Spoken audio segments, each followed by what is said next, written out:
What is a centaur really? Who or what is to blame for those sleepless nights? Being a tall woman ain't all it's cracked up to be, and changing color on today's Daily Orbit.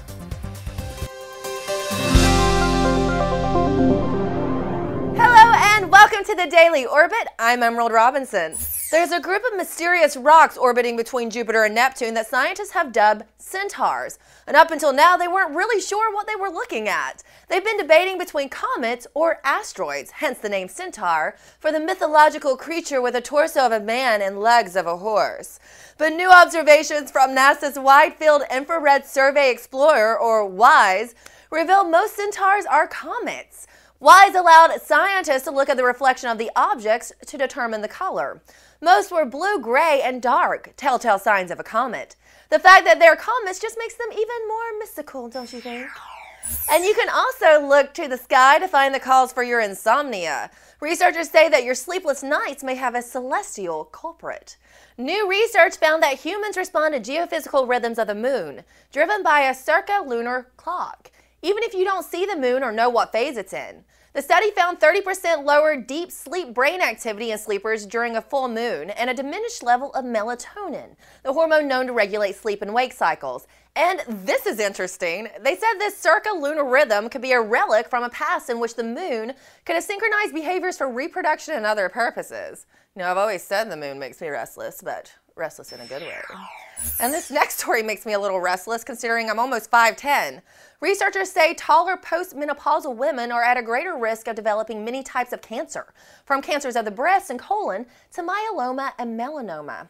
Scientists say the association with height is greater even than the cancer body mass association.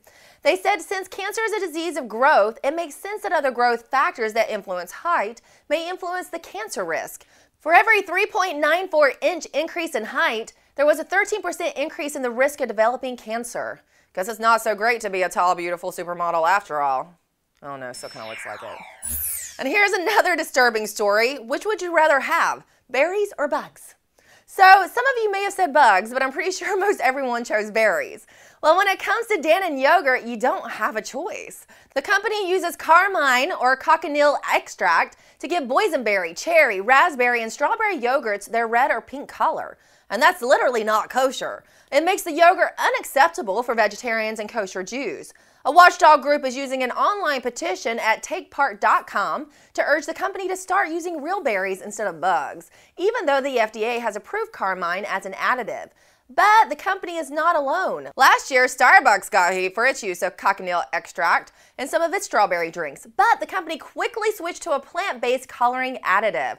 Oh, Jamie Lee Curtis, I trusted you. And these creatures changing color is totally kosher. How do squids and octopuses do their cool color-changing thing? New research says first you have to understand a little about color. Color in living organisms is formed in two ways, by pigmentation or anatomical structure, where light interacts with nanostructures in the organism to reflect certain wavelengths. In squids and octopuses, they are able to use a complex process to essentially dehydrate and rehydrate their cells, so they shrink and swell, which changes cell thickness and spacing. This in turn affects the wavelength of light that is reflected.